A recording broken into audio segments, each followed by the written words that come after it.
siya sa kanyang kadakilaan. Hallelujah! Sa mga anak ng hari, sa umagang ito, pinagpala tayong lubos ng Diyos, mga kapatid. Nasaan ang mga tagapagmana ng kaharian ng Diyos? Nasaan ang mga papuri ng mga anak ng Diyos na nilinis na kanyang banal na dugo? Hallelujah! Oh, we praise you, Lord God, for this royal blood that cleansed and washed our sins. Hallelujah! Salamat o Diyos sa iyong kahabagan. Salamat sa iyong napakasarap na biyaya, Panginoon. Walang katulad, walang kapantay ang iyong kadakilaan sa buhay namin, o Diyos. Katulad ng aming inawit, Panginoon, we're one of them, kami bahagi. Isa sa kanila na nilinis at pinabanal ng iyong banal na dugo, o Diyos. And we're here today praising and magnifying our God. Hallelujah. For you're worthy of all the praise and honor. Ikaw ay karapat-dapat, o Diyos, sa papuri at pagsamba ng iyong mga banal. Panginoon Diyos, dakila ka at ikaw ay tunay, karapat-dapat sa mga papuri at pagsamba ng iyong mga banal. Narito, o Diyos, ang iyong mga hinirang, ang iyong mga pinili, heirs according to your promises, Lord God, and co-heirs with Christ. Salamat, Panginoon, dahil hindi namin deserve ang bagay na ito. But you have given us this mercy, this grace, Lord God. Hindi kami karapat-dapat, Panginoon, dahil sa karumihan na mayroon kami. Ito'y katulad sa isang rags of sin na ibinihis namin sa nakalipas na mga panahon. Purihin ka, O Diyos. Ngunit salamat sa mga panahon na ito, O Diyos, may banal na dugo na naglinis sa buhay namin. Mayroong isang nabayubay doon sa krus na naging karapat-dapat to cleanse, to redeem us. Hallelujah! To pay our debts. Hallelujah! Na kailanman na hindi namin, O Diyos, ito kayang bayaran sa iyong harapan, Panginoon. Subalit salamat, may kahabagan ng Diyos sa buhay namin. May isa na nalugod, hallelujah, na nabayubay ang kanyang bugtong na anak doon sa krus sa Kalbaryo para sa ikapagpapatawad ng aming kasalanan, para sa kabayaran ng aming kasalanan. Hallelujah! At ito'y binayaran mo, Diyos, sa magitan ng aming Panginoong Kristo Jesus na namatay para sa amin at nabuhay na maguli. Hallelujah! Para pagtibayin ang tipan mo, Diyos, na ito ay mula noon hanggang sa mapanahon na ito'y magpasawalang hanggan, O Diyos, na iyong tipan sa iyong mga banal sa uling mga araw na ito. Kaya purihin ka, Amang Banal, sa lahat ng bagay na iyong ginagawa at gagawin sa iyong iglesia. Ako'y sumasampalataya, O Diyos, na ang iyong iglesia ay dadalhin mo sa iyong kalwalatian sa uling mga araw na ito. We're living, O God, from glory to glory sa uling mga araw na ito, O Diyos. And that's why, purihin ka, salamat sa iyong kabanalan, salamat sa iyong banal na Espiritu na patuloy na sumasama sa amin at hindi lamang kasama namin, O Diyos, kundi sumasa amin. Hallelujah! Ito'y nasa aming pagkataong loob, O Diyos. Ito'y selyo ng iyong mga banal. Hallelujah! Hanggang sa kami dalhin mo, Panginoon, doon sa kalwalhatian, hanggang sa katubusan na iyong pangako, Panginoon, sa bawat isa na sumasampalataya sa iyong mga salita. Panginoong Diyos, purihin ka sa umagang ito. Salamat, Panginoon, sa iyong matibay na salita, ang katotohanan na iyong patuloy na ibinabangon, itinatayong matibay sa uling mga araw. At narito ang mga munting buhay ng iyong iglesia, O Diyos. Katulad ng sabi ng iyong mga salita, we live and move. Dahil ikaw, O Diyos, ay mayroong paggawa sa buhay namin sa uling mga araw ito. Because the life, hallelujah, ang buhay ng Diyos ay gumagawa at kumikilos sa iyong iglesia sa uling mga araw na ito. Ang lahat ng bagay na hindi sa iyo, Diyos, ang sabi ng salita, anumang bagay na hindi sa panampalataya, ito ay kasalanan sa iyong harapan, O Diyos. And that's why kinakailangan mo kaming isauli, ibalik, restore mula doon sa kalagayan na mababa. Hallelujah. Though we are rich, hallelujah, and poor, but now we can sing, Lord God. Hallelujah. Nagagawa na namin umawit sa iyo at magtaas ng aming mga kamay at magpuri at magpasalamat sa iyo, Diyos, sa iyong kahabagan sa buhay ng bawat isa. Oh, purihin ka, Amang Banal. We thank you, Lord God, for this another day. Sa isang biyaya mo muli na kami ay magsama-sama sa ilalim ng iyong kabanalan, sa ilalim ng iyong mga salita, O Diyos. Pakabanalin mo pa kami, Panginoon, pakalinisin mo pa kami sa aming mga pagkataong loob, O Diyos, ang aming mga kaisipan na nadudumihan ng sanlibutan, Lord. Kailangan namin ng iyong salita na maglilinis sa amin sa uling mga araw na ito, O Diyos. Ang aming mga lakad na nadudumihan, hallelujah, na nararanasan din, O Diyos, na kami matalsikan ng karumihan ng sanlibutan. Subalit meron kang salita sa mga panahon na ito para kami patuloy na dalisayin, O Diyos, pakalinisin, O Diyos, hallelujah. Yamang sabi na aming inahit kanina, we are washed, spotless and blameless sa iyong harapan, O Diyos. Itinatayo kami na malinis, sakdal, dahil sa iyong mga salita, Panginoon. Purihin ka, luwalhatiin ka, O Diyos. Palain muli minsan pa ang iyong mga salita sa buhay namin. Sa aming mga puso at kaluluwa, pagtibayin mo ang iyong mga salita, O Diyos, sa uling mga araw. Narito ang iyong mga tinubos, narito ang iyong mga pinili sa uling mga araw na ito, O Diyos. Hindi kami nag-aaksaya ng panahon sa umagang ito, O Diyos. Napakahalaga sa amin ang iyong presensya sa uling mga araw na ito, O Diyos. Dahil sa iyong presensya, nandun ang lubos na kagalakan. Hallelujah. Nandun ang kapunuan namin, Panginoon. Nandoon ang aming lubos na pagtatagumpay, O Diyos, sa mga panahon na ito.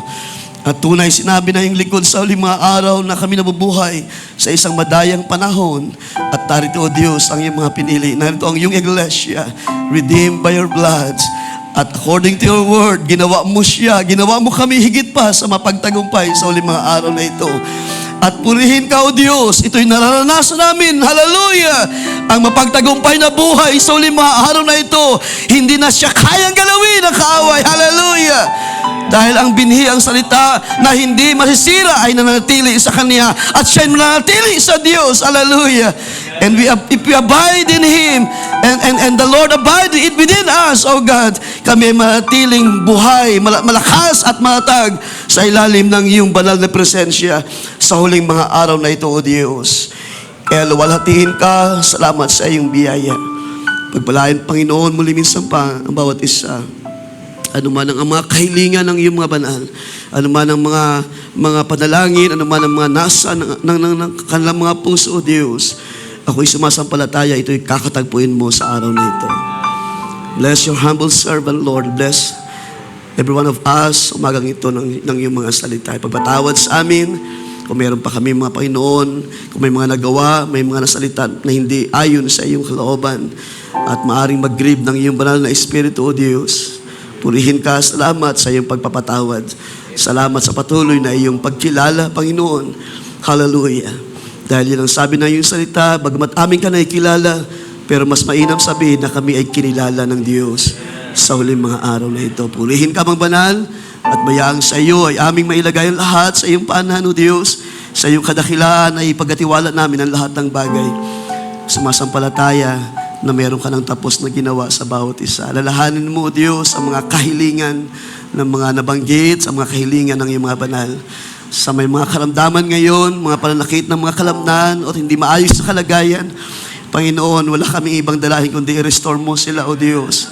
Ibalik mo, O Diyos, ang lakas. Ibalik mo ang kaisipan, Panginoon. Ibalik mo, O Diyos, ang kagalakan ng bawat isa.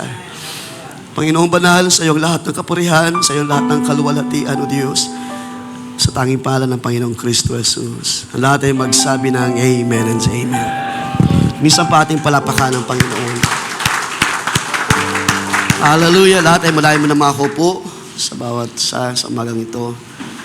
Pagpalain ng Diyos ang bawat isa. Magbati sa pangalan natin, Panginoong Jesus. Pinagpala po ba ang araw na ito, mga kapatid? So, kaunti lang ang mga pinagpala. Pinagpala po ba tayo sa umagang ito, mga kapatid? Dapat ay masanay na tayo at matuto sa pagpapahayag ng kapurihan ng Diyos. So that's what we're lacking. Kulang tayo sa mga bagay na ito, pagpapahayag. Kailan pa kaya darating ang panahon na ang mga anak ng Diyos ay may malaya sa lahat ng bagay? Purihin ang Panginoon sa umagang ito at ubati sa lahat, maging sa kanila nasa mga tahanan ngayon. So, we have a meeting this afternoon. At Kaya aking na-announce nga kahapon sa mga brothers na cancel ang ating supposed to be na meeting para sa ating pledge para sa dating na church anniversary. So we have 2 months mga kapatid at ating handa ating patuloy na ating mga desire, ating mga kagalakan sa mga gawa ng Diyos as we are celebrating the 45 years of grace ministry. 45 years na ang Diyos ay natiling malakas sa kanyang biyaya, sa kanyang gawa. So, ating move next Sunday ang general meeting para sa ating mga pagpapahayag ng ating mga pledge sa ating nalapit na anniversary. So, this afternoon, mayroon pong ministers meeting. So, ating ding prepare sa mga kalalakihan sa iglesia. Alright, so bago tayo pumunta sa ating paksa, sa mga may kaarawan sa buwan ng June, so hindi ko na bati kayo isa-isa, pagpalain ng Panginoon at ang Diyos nakakalam ng niyong mga pangangailangan. Okay, so yung mga nakaraan ay may bagay na dapat akong may announce sa inyo na aking nakalimutan. So ito ay 1 buwan may gitna mga kapatid. At inaamin ko naman na talagang growing old, sign of aging na. So ilang Sunday na yan, lagi kong piniprepare pero nakakalimutan ko. So kailangan kong ipahayag ang bagay na ito. Nga pala, meron tayong dedication ng baby, siguro after the message mamaya. So, umiyak ako ng paumanhin dahil ito ay late na naman siguro ako at maaaring alam na rin ng iba. So, I have to announce this. Tulad ng akin ang ginagawa sa nakalipas, nakailang beses na rin tayo na nagpahayag. Sino man sa mga kapatid ang pumapasok sa sabi nila, bagong yugto ng buhay, new chapter ng buhay, mula sa single to ano ba? Double. Mula sa pagiging mga binatadalaga. Alright, so hindi ko na patagalin. Gusto kong i-announce sa inyo ng ating mga kapatid, Brother Tim and Sister Ella, ay officially sila na. Ating palapakan pa rin mga kapatid. Praise the Lord. At salamat sa Panginoon sa kanyang biyaya, pag-iingat, at nawa ang Diyos pa ang magabay sa ating mga kapatid hanggang sa sila ay dalhin ng Panginoon sa tinatawag nating dambana. Alright, so nawa ay atin silang sama sa prayer at ang kanilang mga pinagkaisahan ay pagtibayin ng Diyos sa tamang panahon. At huwag mo nawa kami kalimutang invite. So ano man ang mga plano at isama sa prayer. So wala pa pong ibang update maliban dyan. So atin na lamang dalangin sila at sila'y ingatan ng Panginoon. Okay, so sa July, itong coming July, meron na rin namang may gaganapin na kasalan din, no? So hindi ko alam kung paano pinapabol sa inyo. Hindi man tayo lahat ma-invite pero ating sama sa prayer to support. Dahil this coming week, July 7 yata yun, or 8, or 9. Tama ba? 9. So si David, ang aking pamangkin, anak ni Pastor Joe, ay ikakasal sa isang dalaga, isang young people, taga Baclaran. Anak ni Pastor Edgar, actually. So yan ay inannounce ko na sa inyo, baka ang iba ay hindi alam. So nasa kadla na yun kung mag-invite sa atin. Hindi man tayo maisama ay atin na lamang sama sa prayer. Okay, so we wish them the best sa kalooban ng Diyos, sa buhay na itinakda ng Diyos para sa ating mga mahal sa buhay. Okay, so ang ibang bagay ay siguro mamaya na lamang at ating puntahan ang ating paksa sa umagang ito. So ating puntahan ang 1 John Kung mayroon akong nakalimutan ay Panginoon ang bahala magpaalala. So, last Sunday pala, naalala ko lang din, no? Father's Day di ba sabi nila? Father's Day nung last Sunday. So, sabi ko pa naman, babawi ako sa mga tatay. Nakalimutan ko. Alright. So, sa mga tatay ng iglesia, palakasin pa kayo ng biyaya ng Diyos. Sa 1 John chapter 1, ating puntahan ng ilang mga talata. 1 John chapter 4.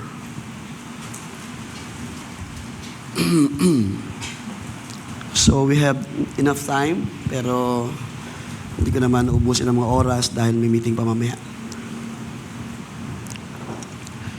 1 John chapter 4 verse simulan sa verse 1. Mga familiar verse na to sa atin, mga kapatid. So let's read again.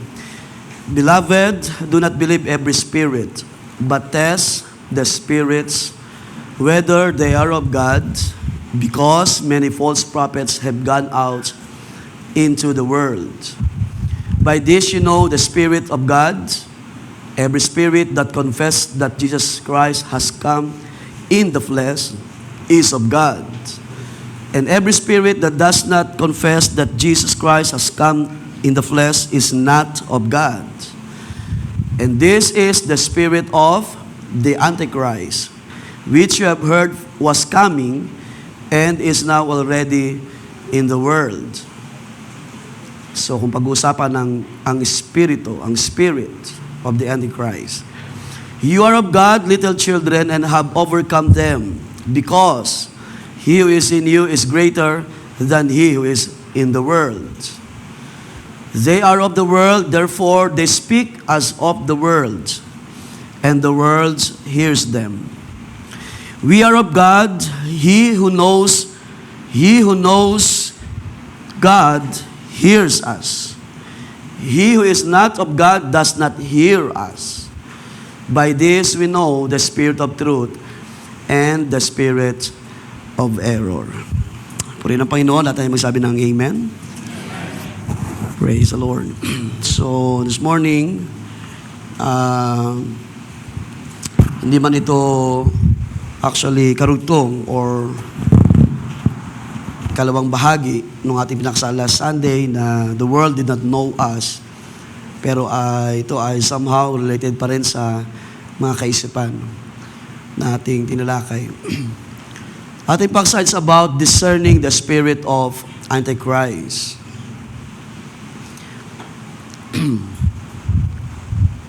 So gaano kahalaga ang isang iglesia na meron siyang kakayahan, kumilala, to discern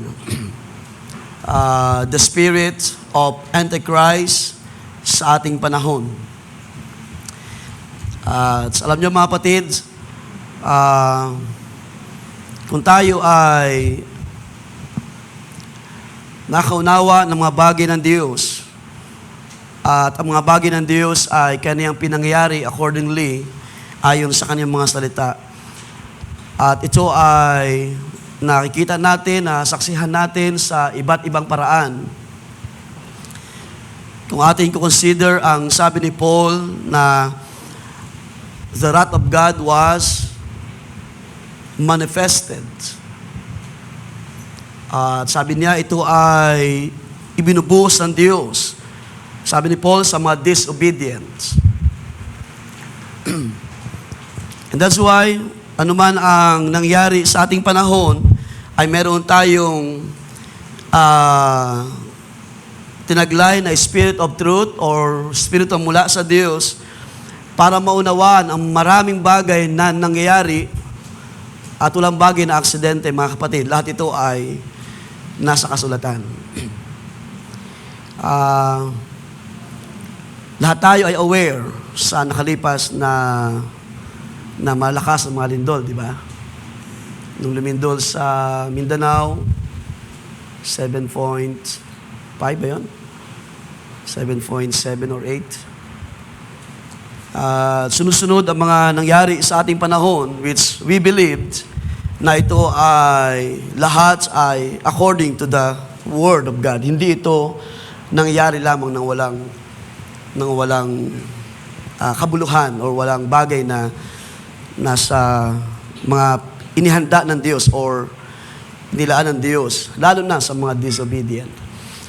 So nakakalungkot lang isipin because marami ang casualties, marami ang napahamak sa ating panahon. Isang kakaibang bagay or isang, sabihin natin, hindi karaniwan ang magkaroon ng lindol na back-to-back. From 7.2 and lumipas lang segundo, 30 seconds, less than 1 minute, ay sinundan ng 7.5.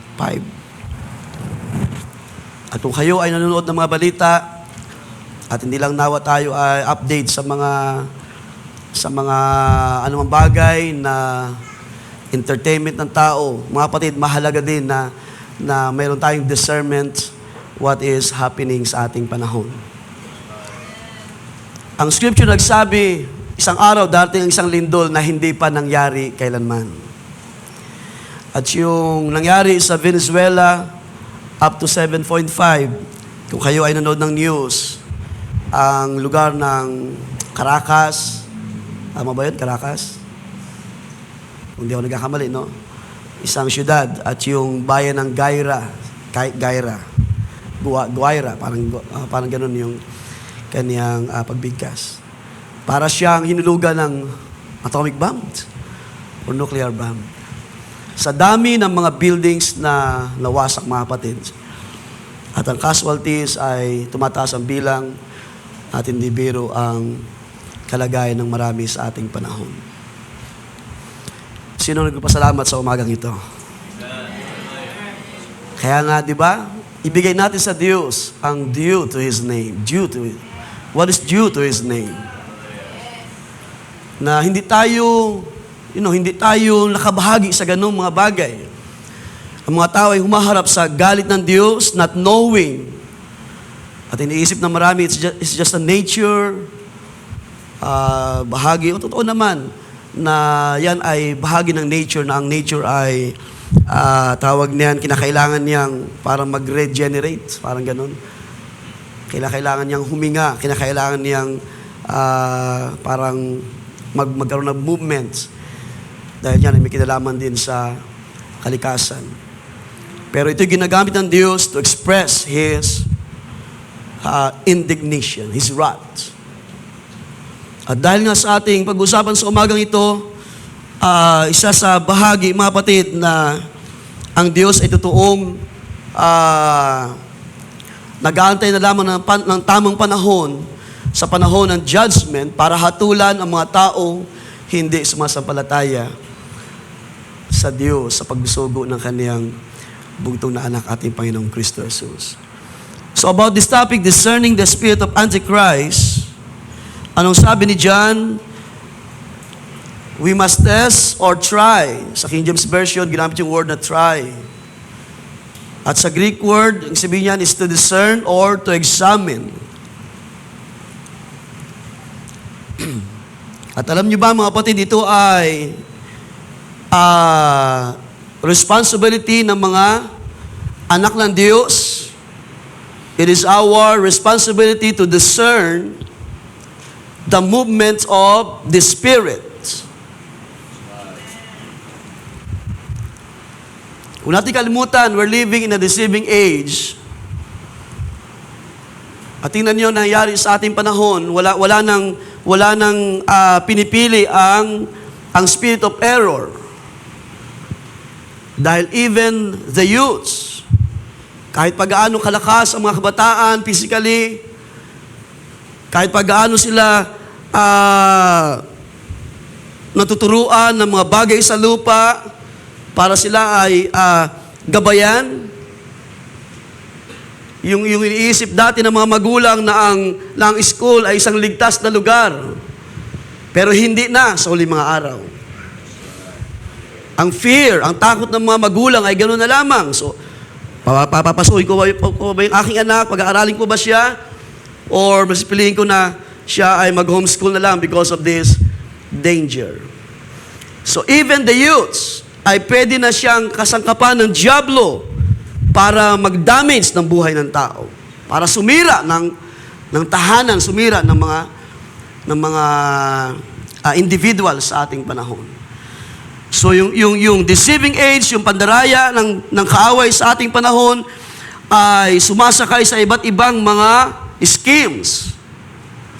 Pag sinabi natin schemes, ito ay mga programa or sistema ng tao na maaring sa una ito ay para sa ikabubuti, pero later on, lumilitaw na ito ay para sa ikasasama pala ng marami sa mga panahon na dumarating.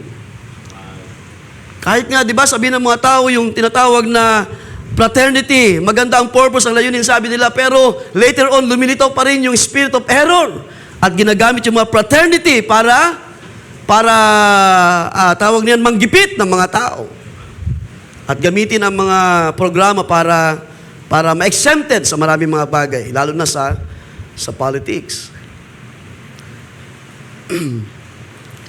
So ito ay gusto kong pakita sa inyo, mga kapatid. It is the believer's responsibility para tayo ay matutong mag-discern ng ating panahon. Hindi ibig sabihin na tayo ay lagi nasa loob ng gawain, nasa loob ng fellowship na ito, tayo ay secured na. Dahil pwedeng mangyari, makikita natin sa scripture, pwedeng mangyari that even sa loob ng kapisanan ay pwedeng makapasok ang spirit of error. At yan ay binanggit na rin ni John. Si John ba yun? Sabi niya na mula sa inyong kalagitnaan ay lilitaw ang mga lobo, ang mga spirit. Now, let's read Deuteronomy chapter 13, dahil dito ay binigyan na ng Diyos ng warning ang bayan ng Israel. So, ayoko lang madaliin, mga kapatid, para ating lubusang mag-grabs. So, advantage to sa preaching kapag wala tayong mga testimony and song offering, we have enough time. So, nawa, wag tayong magmadali. Hayaan natin ang pagkilos ng salita ng Diyos. Deuteronomy chapter 13, verse 1. If there arises among you a prophet or a dreamer of dreams, and he gives you a sign or a wonder. So, ang sinasabi ng Diyos, among you, sa inyong kalagitnaan. And the sign or the wonder comes to pass, of which he spoke to you, saying, let us go after other gods, which you have not known, and let us serve them.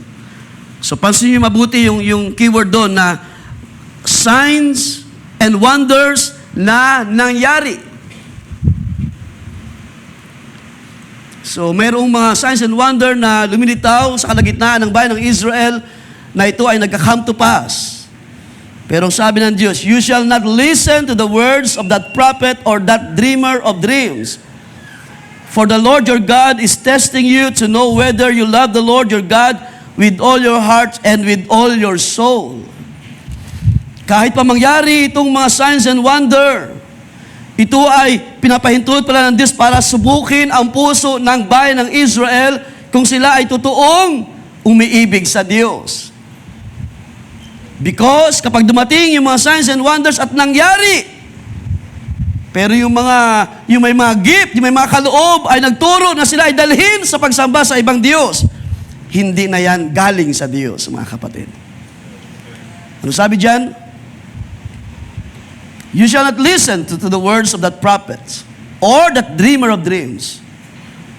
For the Lord your God is testing you to know whether you love the Lord your God with all your heart and with all your soul. You shall walk after the Lord your God and fear Him, and keep His commandments and obey His voice. You shall serve Him and hold fast to Him. So ito yung kalooban ng Diyos na mangyari sa bayan ng Israel, na hindi nila iiwan dapat ang Diyos. Kanilang paglilingkuran ng kanilang buong buhay, buong lakas. Ang Diyos na tumawag sa kanila mula sa pagkaalipin. Pero dumating ang panahon na ito'y pinahintulot ng Diyos para itest ang kanilang pagtatapat sa Diyos. Kaya sabi diyan, But that prophet or that dreamer of dreams shall be put to death, because he has spoken in order to turn you away from the Lord your God, who brought you out of the land of Egypt and redeemed you from the house of bondage, to entice you from the way in which the Lord your God commanded you to walk. So you shall put away the evil from your midst. So pwede palang mangyari na doon mismo sa kalagitnaan ng bayan ng Diyos ay lilitaw ang spirit of error. Kaya nga sabi ng scripture, hindi lahat ng Israel ay Israel nga. At sa uling mga araw, hindi lahat ng mga believers ay believers nga. Yung sabi ko sa inyo kanina, hindi ibig sabihin na tayo ay presente lagi, wala tayong palya sa pag-attend sa mga gawain. Pero tiyakin natin na tayo ay may spirit of truth na nananahan sa atin. To discern, para tayo ay makadiscern.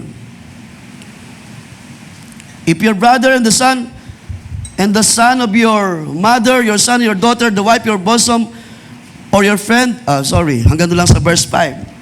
So dito ay pinapakita ng Diyos sa bayan ng Israel na pwedeng mangyari in the midst of His people. At ito ay pinapahintulot ng Diyos, palitawin para i-test ang kanilang faithfulness sa Diyos. Mga kapatid, para ipakita rin na hindi ibig sabihin na nangyari ang sign and wonders. Hindi ibig sabihin na mayroong dreams na nagkantupas. Ang lahat na ito ay sa Diyos. Ang ibang bagay ay meron lamang kinalaman sa pag-test ng Diyos sa ating pananampalataya. Pero kung ito ay maglilid sa atin palayo sa Diyos, ito ay hindi sa Diyos. Kaya minsan mayroong mga lumilitaw na mga dreamers. Nga pala, bago makalimutan, pagbati sa mga kapatid from Samar, Sister Janine and Brother Rodel. Praise the Lord. Salamat sa pag-ingat ng Diyos sa inyong biyahe. Maganda yung mga kaloob, maganda yung mga signs and wonders, kung ito ay magdadala sa iyo sa pananampalataya sa Diyos. And that's why kailangan magkaroon ng tamang discernment. Sa panahon na yun, salamat dahil ang bayan ng Diyos ay hindi niya iniiwan, hindi niya pinababayaan. Pag merong lumilitaw na spirit of error, ang Diyos lagi ay maagap. Para bantayan ang bayan ng Israel, para hindi ma-influence ang buong kapisanan. At kahit sa panahon ni Jeremiah, chapter 29, let's read. Dahil ito ay ilang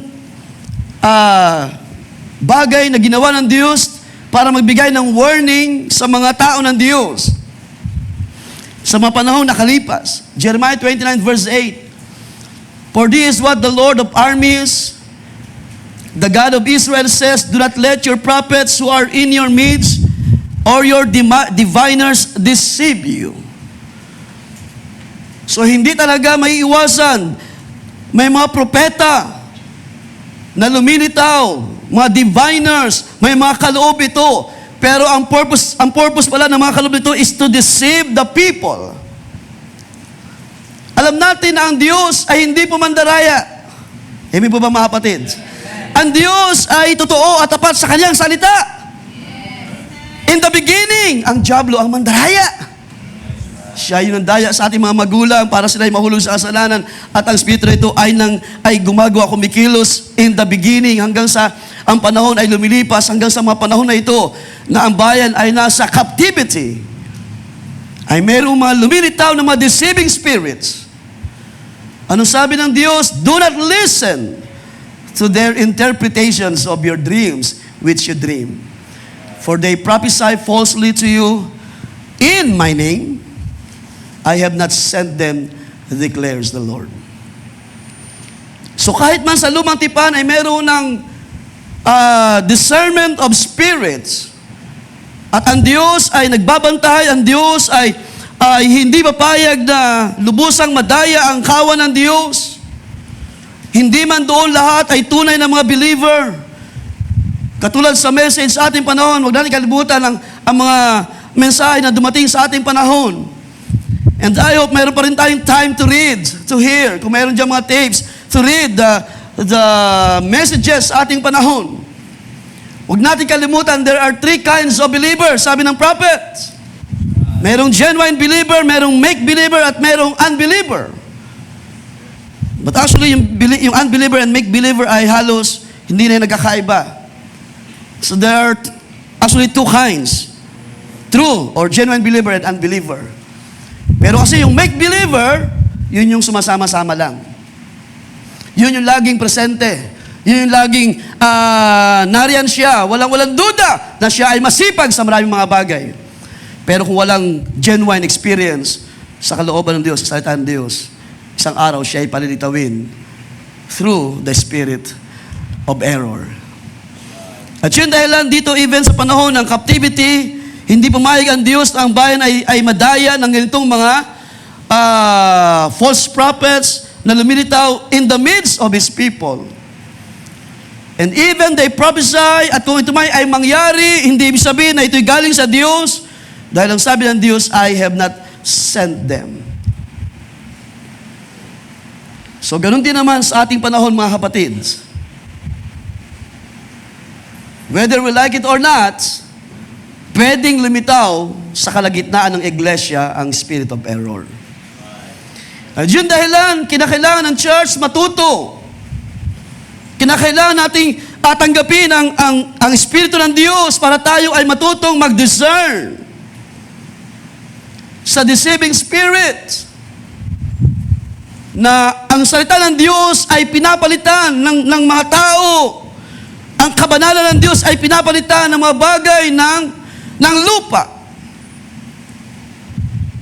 Ang sanlibutan, ang Espiritu ng sanlibutan ay pumapasok sa loob ng kapisanan.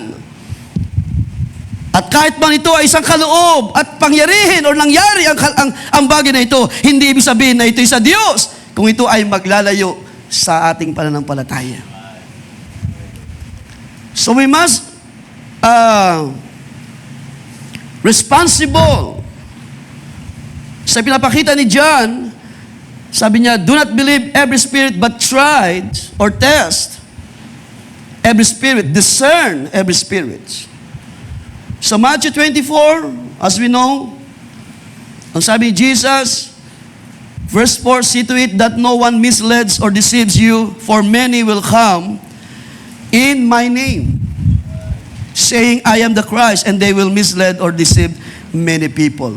Kung babalikan niyo yung binasa natin sa Deuteronomy, ay binanggit din doon, using my name, or sa Jeremiah, ginagamit ng mga tao, even in the old times, ginagamit nila yung presensya ng Diyos, ginagamit yung salita ng Diyos para magpahayag ng mga bagay na hindi galing sa Diyos. At ganun din naman sa uling mga araw. Sabi diyan, for many will come in my name. So hindi po ibig sabihin may pangalang Kristo ay sa Diyos na. Ito'y kailangang subukin ang salita ng Diyos. Hindi ibig sabihin naglalakihang iglesia ni Kristo, pero yung mga tao naman ay walang pagkilala sa Diyos, walang pagkilala kay Kristo, na siya ay Diyos na manifested in the flesh, ay walang kabuluhan yung mga naglalakihang pangalan ng tao, na inilagay ng tao. So we must discern this spirit na nagsasabi, darating at gagamitin ang pangalan ng Panginoon, sabi diyan, will come in my name. Ibig sabihin, gagamitin ito ng mga tao para sa kanilang mga sariling gain or interest. At ang iba, intentionally, ginagamit talaga for business ang bagay na ito. Pero wag tayong wag tayong mabali sa mga kapatid. Dahil kung meron man ditong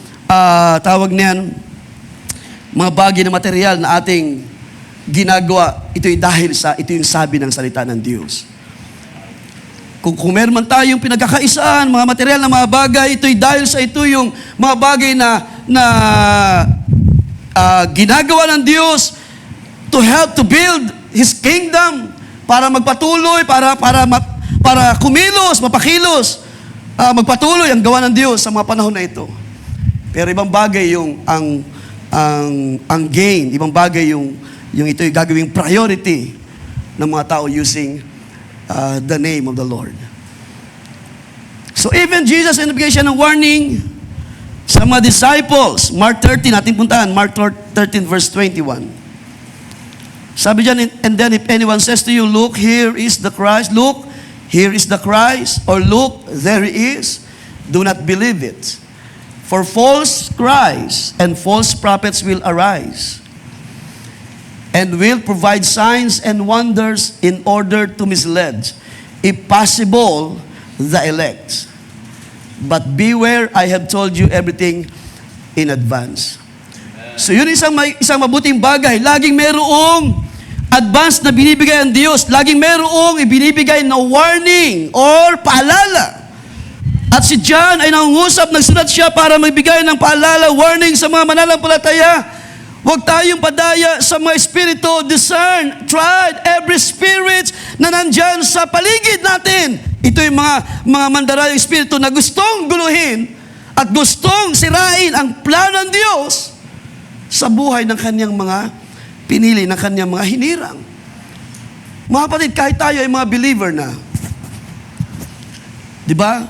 Kahit masabihin natin tayo mga believer na dahil sa mga nangyari ng mga kaguluhan sa schools, pwede pa rin tayong madaya at mabalisa at mawala tayo sa tama na pananampalataya. Dahil pwede tayong mag-decide na ganito na lang aking gagawin, ganito na lang aking gagawin. Kung wala tayong Kristo at wala tayong Diyos at wala tayong nakikilalang mahabagin at Diyos na kayang magbantay ng ating mga lakad, mababalisa at mag-aalala rin tayo. Pero dahil sa biyaya ng Diyos, meron tayong tama na unawa, may Diyos na kayang ingatan ng ating mga anak. Sinong sumasampalataya sa umagang ito, mga kapatid? May magagawa ang Diyos para bantayan ang lakad mo. Ang step ng righteous ay ito'y inihanda na ng Diyos. At ang Diyos ay obligadong bantayan, ingatan ang kanyang sarili. Hallelujah.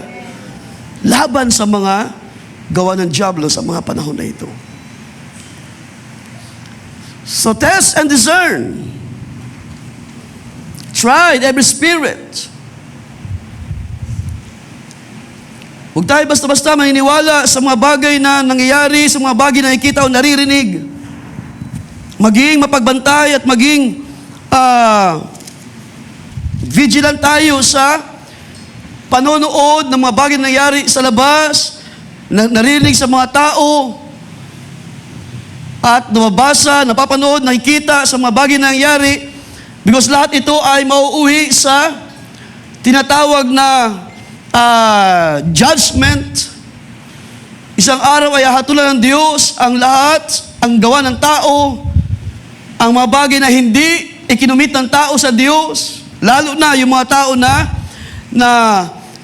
sila ay tawag niyan, sila ay hindi naging responsible or hindi sila naging tiyak sa kanilang pagkilala sa Diyos.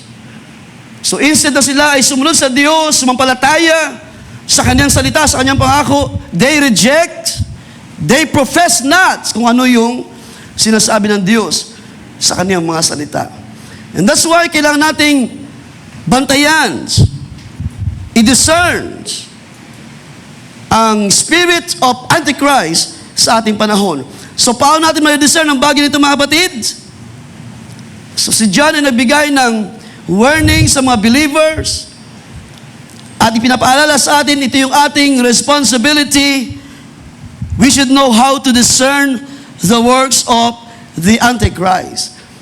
So bakit kailangan ipaalala ito ni John sa atin? Because malakas ang influence, malakas ang spirito ng kaaway na kumikilo sa loob ng sanlibutan o sa sanlibutan. Kung maalala niyo sa ating pinag-aralan last Sunday, nang sabi doon ni John na hindi tayo nakikilala ng sanlibutan because they don't know Him. They don't know the Lord. Wala silang alam sa kung paano kumilos ang salita ng Diyos, kung paano gumawa ang Diyos sa kanyang salita. Kaya nga isang malagang bagay, mga kapatid, kung kilala natin ang Panginoon, we can also know who is sons and daughters of God sa ating panahon. Sa ating text na binasa, ano sabi doon? That the spirit of Antichrist is now already in the world. Sa 2 Thessalonians chapter 2, verse 3 and 4, alam natin yung nakalagay doon that the son of perdition will come, the Antichrist. Which is true mga kapatid, na ito'y darating sa tamang panahon, ay darating at lilitaw ang Antikristo na siyang magpapakilalang Diyos sa kaniyang sarili. Sa inyo lang review nyo sa 2 Thessalonians chapter 3, verse 3 and 4. Pero ano itong sinasabi ni John? That the spirit of Antichrist is now already in the world.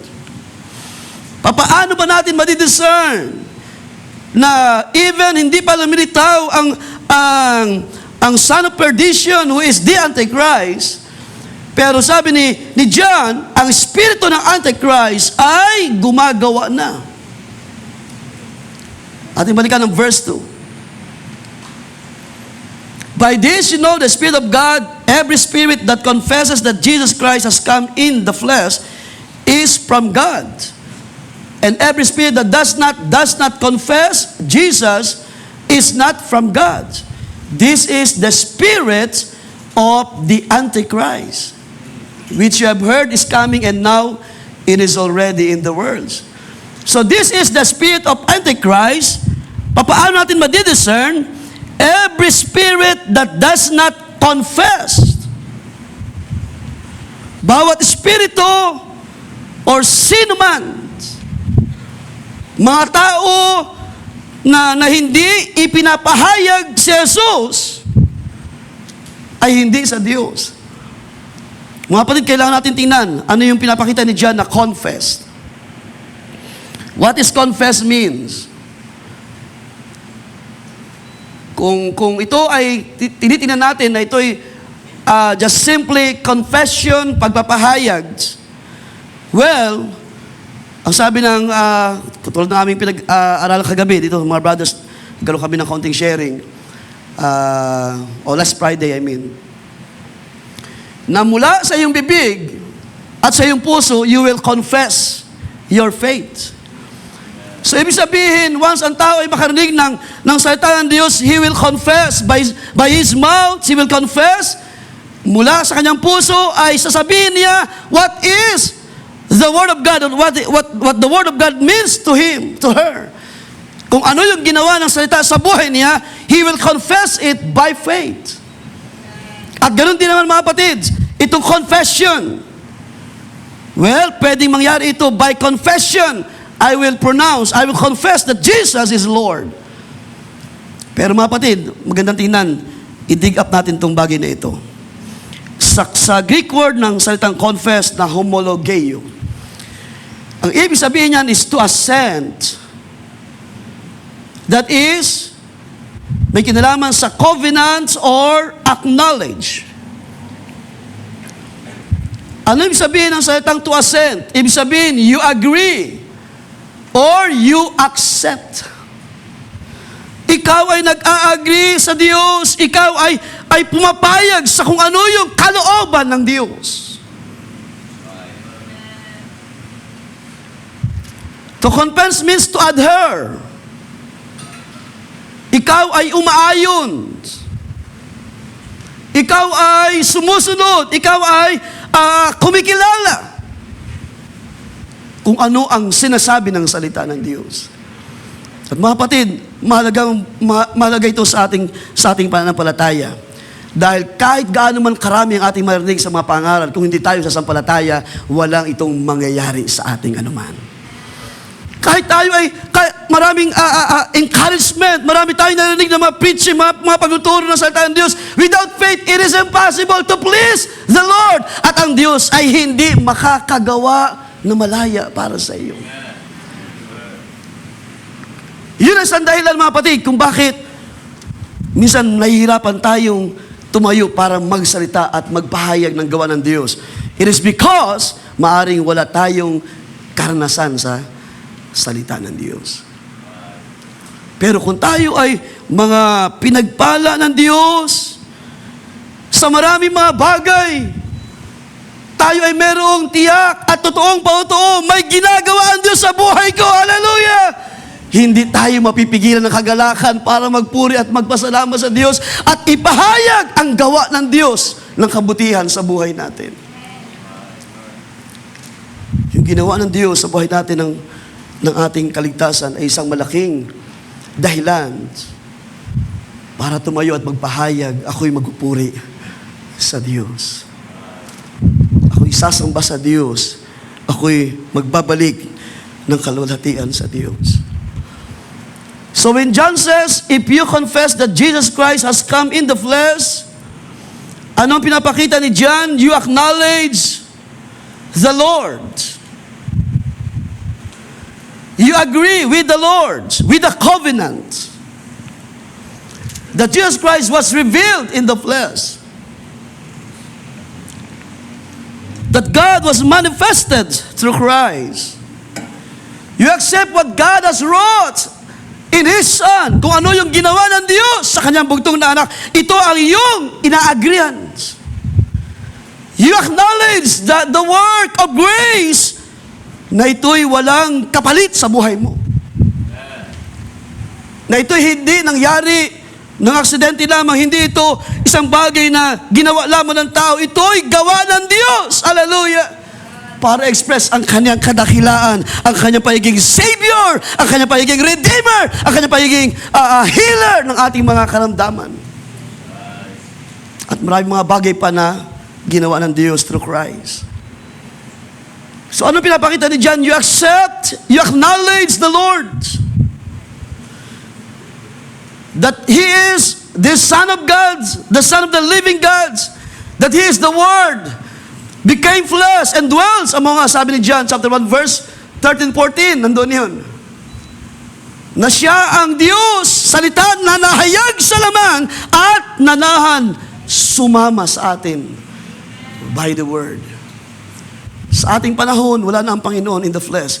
Pero narito siya kasama natin by the Word. He is the Word. Siya ang salita ng Diyos. Siya ang buhay na ibinigay ng Diyos para sa atin at atin siyang ina-acknowledge. Tayo ay umaagri sa ginawa ng Diyos sa magitan ni Kristo.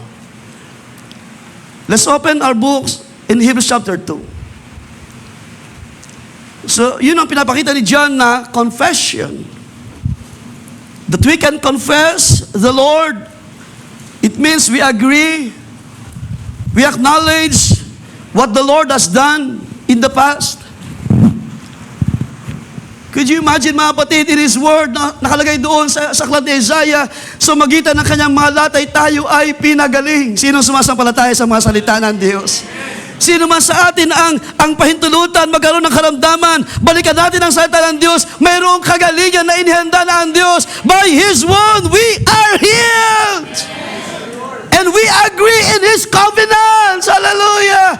We agree and we adhere. Umaayon tayo na ito ang gawa ng Diyos. Ito yung kalooban ng Diyos. Ito yung kanyang pangako para sa atin.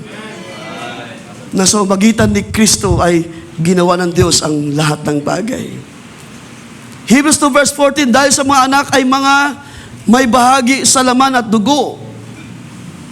Yun dahilan, kinakailangang lumitaw tayo na taglay-taglay ang bagay na ito dahil meron itong purpose. Hindi ito nangyari lamang sa buhay natin. Bakit tayo ipinanganak? Lumitaw sa buhay na ito at walang dahilan. Sabi nila, hindi tayo lumitaw na parang hininga lamang sa buhay na ito. Except yung mga tao na walang bahagi sa Diyos. Na they will face the judgment sa huling mga araw. Pero hindi ang mga pinili before the foundation of the world. Mayroong mabuti at dakilang plano na inihanda ang Diyos sa kanyang mga pinili. Nasaan ang mga pinili ng Diyos sa umagang ito? Nakita niyo ba yung sarili before the foundation of the world? Tayo ay nasa kaisipan na ng Diyos, na tayo ay inihanda ng Diyos sa tamang panahon. Para tayo ay palitawin, lumitaw, ipananganak sa ating mga magulang.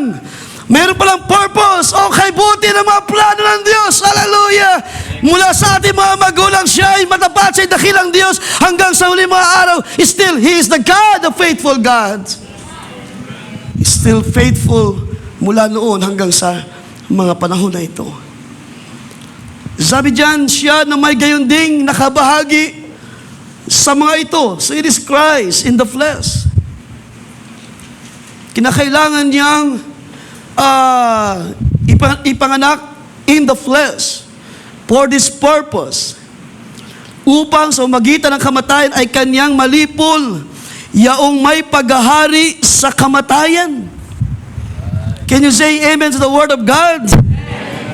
Pumarito ang anak ng Diyos in the flesh sa purpose ng kamatayan. Para ano? Para malipol ang paghahari ng kamatayan. Sa makatuwid ay ang diablo. So ang pagparito ni Jesus ay merong kinalaman, hallelujah, hindi lamang sa pagpapatawad ng ating mga kasalanan, kundi para gapiin ang kapangyarihan ng kamatayan. And if we acknowledge the Lord, if we confess the Lord, meron itong kapangyarihan na gagawin sa buhay ng mga sumasampalataya. Ang sabi ng salita ng Diyos, tayo ay dadalhin kung paano tayo ay kalakip niyang namatay at kalakip niyang nabuhay na maguli. Tayo ay, sabi doon, tayo ay magiging tagapagmana ng kanyang kalwalhatian at kung paano magiging ganun siya, ay magiging ganun din ang mga sumasampalataya. And that's why mahalagang bagay ito na siya ay pumarito in the flesh because of this purpose. At verse 15, sabi diyan, at mailigtas silang lahat na dahil sa takot sa kamatayan ay nangasa ilalim ng pag-aalipin sa buong buhay nila. So look what is happening. Kung gaano mga tao na natakot sa ating panahon because of back-to-back earthquakes na nangyari. Hindi man tayo nakatira sa Venezuela, pero ramdam ng mga tao yung epekto, yung takot, yung fear. What if ito yung mangyari sa ating bansa? What if mangyari ito sa ating barangay, sa ating bayan? Sino ang haharap? Sino ang tatayo sa kalwalhatian, sa presensya ng Diyos? Who will stand in the presence of the Lord? Sino ang magpupuri, magpapasalamat kung ang Diyos ay magpahintulot ng mga pagluwa, ng mga kabigatan, ng mga kahirapan? Pero ang mga taong walang Diyos, ang buhay nila ay alipin ng fear, ng pagkatakot. Kung ito man ay pahintulot ng Diyos sa ating bansa, mga kapatid, sino ang magpupuri pa rin sa Diyos? Believing na ang Diyos ay may kakayahan, kapangyarihan para proteksyonan ang kanyang mga banal. Kung ang Diyos ay magpahintulot ng kahirapan, laging mayroong paraan ng Diyos para ipulpil ang kanyang salita. I will supply, provide your needs. Sa panahon nagpahintulot ng karamdaman, may pangako siya, may salita siya, by His stripe we are healed. So this is the purpose. And we must acknowledge, we must agree to the covenant. Otherwise, ito'y magiging salita lamang na ating binabasa pabalik-balik pero wala tayong realidad na karanasan. At niniwala ako ito ay mayroong bahagi sa paglago ng ating panampalataya. The more natin naranasan ang kapangyarihan ng salita ng Diyos, the more na tayo ay lumalalim sa pag-asa, buhay ang Diyos. Hindi niya tayo iiwan, di pababayaan man. Siya'y nangako ng kaligtasan sa sinumang sumampalataya. Hindi ka ipapahiya ng Diyos. You will not put to shame. At yan ginawa ng Diyos sa nakalipas na mahabang panahon sa ating mga magulang. At sino sumasampalataya, He will do it once again sa ating panahon. Ang mundong ito ay punong-puno na ng kahirapan, mga kapatid. Nagdaramdam ang buong sanlibutan, sabi ni Pablo sa aklat ng Romans, ang buong sanlibutan ay humihibik, waiting for the glorious appearing. At tayo na mayroong mga pahid ng Espiritu, wala tayong ganong excitement. Paano na tayo ay mga tinubos? Paano tayo ng mga pinagpala ng Diyos, ng Kanyang biyaya, ng mga makalangit na bagay, hindi natin magawang ibigay ang lubos na kagalakan sa Diyos? See? So hanggang kailan tayo magiging tahimik? Hanggang kailan tayo magiging timid? Magiging tawag niyan, mahina sa pagpapasalamat sa Diyos? Hanggang kailan tayo magiging parang complacent? Okay lang, nasa church, okay lang, ako'y dumadalo na labas-pasok sa iglesia. Pero kailangan nating lumalim sa pananampalataya. Kailangan natin maging tiyak tayo sa ating sarili. Otherwise, tayo magiging bahagi ng mga taong walang pag-asa sa mga panahon na ito. Tayo ay maalipin pa rin ng takot. Tayo ay maalipin pa rin ng walang mga kabuluhan ng mga bagay sa ibabaw ng lupa. Ang ating mga anak, kung hindi natin mababantayan, may ingatan, at sila ay dadalhin sa kalooban ng Diyos, paring isang araw sila rin ay madaya ng mga schemes of this world.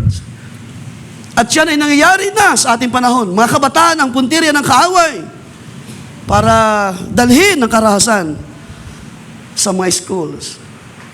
So alam natin yan, it happens sa US, sa iba't ibang mga dako ng mga paaralan ay nangyari yung mga mass shootings at yung mga walang mga kamalay-malay ang nadadamay sa mga ganong mga bagay. At tingnan nyo mabuti mga kapatid, yung sa news, kung kayo ay nanonood pa rin ng news, yung isang estudyante na 14 years old, kung hindi ako nagkakamali, na nakapatay ng mga kapwa-estudyante sa Tacloban, ay pinakita doon sa picture na siya ay merong suot na t-shirt na merong acronyms. Merong tawag doon, mga letter na merong mga kalugan. Nakalimutan ko lang yung mga letter, MKL, parang ganon. At nung ito'y matrace, ito ay parang slogan ng isang band sa Europe. Na ang purpose is, maganda naman yung purpose, para ang purpose ay ipakalat ang, kung di ako nagkakamali, no, yung thought. Para ipakalat ang, tawag niyan, yung pagiging malaya. Ipakalat yung pagiging free sa mga bagay-bagay. So isang slogan ng isang banda na ito ay naka-influence sa mga kabataan sa iba't ibang panig ng mundo. Kasama na yung bata na yun na bumaril na kanyang mga kapwa-estudyante. So yung pag-influence, yung pag-aakala ng tao na ito ay mabuti, ito pala ay nagdadala ng kapahamakan. Now, tuloy natin sa verse 16. Hebrews chapter 2. Sapagkat tunay na hindi niya tinutulungan ang mga anghel, kundi tinutulungan niya ang binhi ni Abraham. Kaya't narapat sa kanya na sa lahat ng mga bagay ay matulad sa kanyang mga kapatid, upang maging isang dakilang saserdoteng maawain at tapat sa mga bagay na nauukol sa Diyos. So yung pagparito ng Panginoon in the flesh ay may kinalaman ito sa ating karanasan bilang nabubuhay sa flesh, sa laman na ito, na tayo ay dumadaan sa maraming kapighatian, dumadaan sa maraming kalumbayan, gutom, hirap at sakit. Pero nang si Kristo ay dumating in the flesh, ang purpose ng Diyos ay para ipakilala sa atin na ang Diyos ay mahabagin at tapat sa Kanyang salita. Hallelujah! Na sa magitan ni Kristo, siya ay ginawa ng Diyos na dakilang saserdote sa mga bagay na uukol sa Diyos upang gumawa ng mga pangpalubag loob patungkol sa mga kasalanan ng bayan. Palibasay, nagbata siya. Naranasan niya ang mga hirap, ang mga tugso, ang lahat ng bagay, at siya'y nagtagumpay. Hallelujah. Sabi diyan, palibasay, nagbata siya sa pagkatugso. Siya'y makasasaklolo sa mga tinutukso. So that's the very purpose. If we confess the Lord that He comes in the flesh, yun ay sa dahilang gustong ipakita ng Diyos sa atin at maranasan ng Kaniyang bugtong na anak, yung hirap, ang sakit. Pero siya ay hindi pinagtagumpayan ng anumang uri ng hirap at sakit. Naramdaman niya ang sakit sa krus, pero siya ay nagtagumpay. Siya ay namatay sa krus sa Kalbaryo, but in the third day, He was buried, sabi ng Scripture. He was buried, but in the third day, siya ay ibinangon ng kapangyarihan ng Diyos. Could you imagine kung tayo ay walang tiyak na pag-asa at wala tayong pananampalataya and we don't agree at wala tayong acknowledgement sa biyaya ng Diyos? para sa atin walang kabuluhan ang nangyari. Pero kung tayo ay umaagree, ibig sabihin sumasampalataya, ipinapahayag ng ating buhay sa ating buhay, ang buhay ni Kristo ay gumagawa sa atin. Then ang kalwalatian ay sa Diyos na gumagawa sa lahat ng bagay. Hallelujah! Tayo ay mayroong tiyak na pag-asa at buhay na pag-asa. Kahit anong mangyari sa buhay na ito, mayroong buhay na inilaan ang Diyos. Mayroong pag-asa na inilaan ang Diyos sa kanila na sumasampalataya. So if we agree with this covenant, dahil ito ay tipan ng Diyos, ito ay mababasa natin sa lumang tipan sa mga pinahayag ng mga propeta, na yung kanyang hindi bayan ay kanyang magiging bayan. Kanyang tatanggapin, sino ang sumampalataya, sabi ng Satan Diyos, He will accept. Kanyang tatanggapin sa kanyang sarili. So if we agree, kung tayo ay sumasampalataya or nag-acknowledge, ibig sabihin, we confess, we acknowledge, we accept, we believed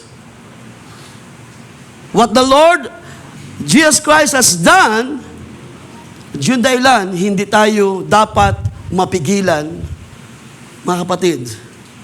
Huwag tayong mapigilan sa pagpupuri sa Diyos. Huwag natin ipagkait. Ito lang yung the least na magagawa natin, magpasalamat. Kung walang Kristo sa buhay ko, sabi pa nga tayo madalas narinig, nasaan kaya ako? Kung walang Kristo sa buhay ko, kung walang kapahayagan na ipinagkaloob ng Diyos sa akin, kung sino siya sa buhay ko, ako ay isang tulad lamang sa damo na lilitaw isang araw, susunugin sa bangan. Pero merong biyayang kumilos ang Diyos. Mayroong kapangyarihan na kinilos ang Diyos. Hallelujah! Ang sino mang sumampalataya ay hindi mapapahamak. Ang sino mang sumampalataya ay hindi mapapahiya. Hallelujah! Ang sino mang sumampalataya ay may buhay na walang hanggan. Yun ang dahilan, mayroon tayong katiyakan kahit tayo ay mahirapan, kahit tayo ay lumuha sa mga kabigatan, mayroon tayong pag-asa, mayroong buhay na Diyos. Mayroong salita ang Diyos, mayroong pangako ang Diyos. Sa kanyang pangalan, tayo ay pinalaya ng Diyos sa lahat ng bagay. Sa kanyang pangalan, tayo ay pinagaling sa ating mga karamdaman. Sa kanyang pangalan, tayo ay pinalaya sa lahat ng bagay. So if you agree with that, with this covenant, with this work ng biyaya ng Diyos, then we must continue to praise the Lord. Huwag tayong mapagod sa paghahandog ng mga awit sa Diyos.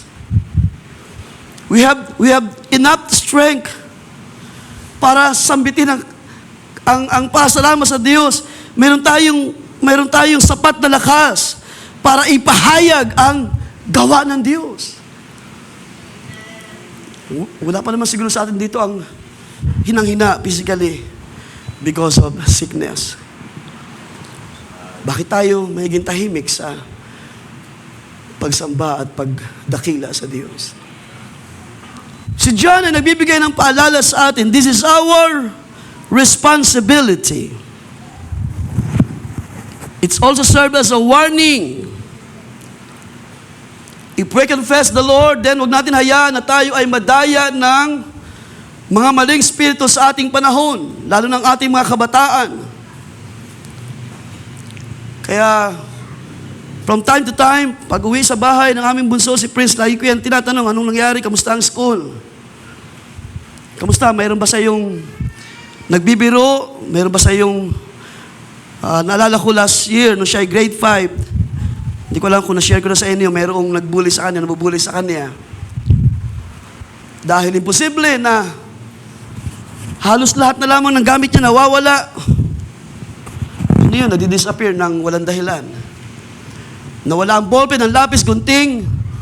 Kahit yung ginamit nila one time sa pagtatahi, yung mga karayom. Isang banig, di ba? Tawag ng banig. Isang banig ng karayom. Ubos. Kung 20 na mga 20 pieces yun. Kung pag-uwi sa bahay, saan na? Wala. So it turned out, merong isa. Dahil merong mga witnesses, may mga nakakita. Merong isa na kumukuha. Intentionally kinukuha ang gamit ni Prince. Pero yung bata, because wala naman siyang, yung isang kagandahang, mga kapatid, kapag ang mga anak ay hindi ang mga nakatira, hindi sila exposed sa mga violence. Hindi sila magre-react ng mga negative na bagay. Hindi sila magre-react na, yung parang, di ba, katulad ng mga bata, pagka kinuhaan mo, bakit? Anong gusto mong ahaway? Di ba? Yung reaction nila is negative. Pero sabihan ng Panginoon, si Prince ay ninakawan na, nawalan na. Pag-uwi sa bahay, parang wala nangyari. Masaya pa rin. Parang hindi siya naagrabyado, di ba? Sabi nga natin. Hindi siya sinasamantalahan yung kanyang kabaitan, parang ganon. Pero yun ay ibig sabihin, mga kapatid, na ang influence sa mga bata, kapag hindi tayo responsible ng mga magulang, sila ay turuan, gabayan ng kalooban ng Diyos, maaaring sila ay madaya ng spirit of Antichrist. So pinakita ko na sa inyo, mga kapatid, yung bagay na ito ay pagko-confess. Ito yung buhay. So huwag natin hayaan na tayo ay madaya ng spirit of Antichrist na hindi ipinapahayag si Jesus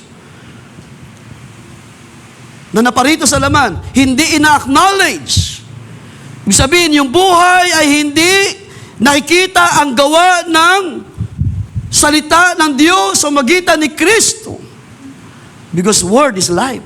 His Word is the seed. At ang binhi ay buhay, mga kapatid. Kung ito'y nasa atin, ito ay mayroong pagkilos. Sabi nga sa aming pag-uusap last Friday night, ito ay natural na kumikilos. Ang Spirit of Truth ay natural na gagawa sa iyo para turuan ka, para ipahayag ang kalooban ng Diyos. Hindi mo pipilitin gawin ang kalooban ng Diyos. Ito'y kusa na gagawin sa iyo ng banal na Espiritu ng Diyos. So, yung mga tao na hindi ipinapahayag si Kristo, ito yung spirit of Antichrist according to John. Ibig sabihin, hindi ito mga believer. Is not a believer of Christ. The spirit of Antichrist do not agree with the covenant of God through Christ. Yung pinaka familiar tayo na meaning, Antichrist means against Christ. Di ba? Yung parang simple meaning. Pero marami pa mga bagay na pwede tingnan. Antichrist, spirit of Antichrist means you're against the word. You're against with the covenant. You deny that Jesus is the Christ, the Son of the living God.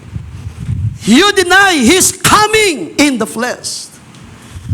At nakita natin kanina sa mga talata na binasa natin, ang kanyang pagparito ay mayroong purpose para maramdaman ang ating kalagayan.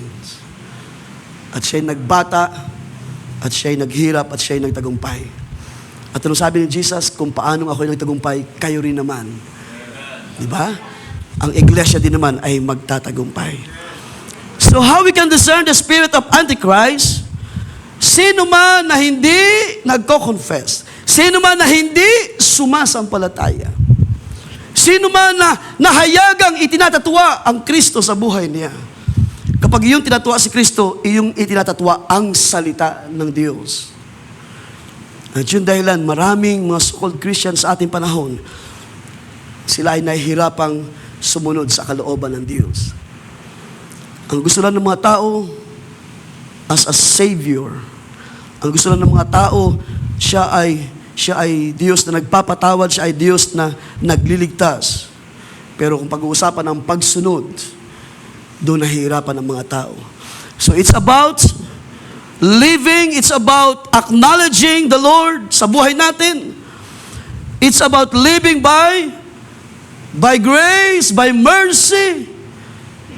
Ang context ng kaisipan dyan ni John ay ang pag-ibig ng Diyos ay managana sa mga banal sa iglesia at huwag tayong mahawa ng mga spirit of error ng mga nagsasabing kapatid pero hindi umiibig sa mga kapatid.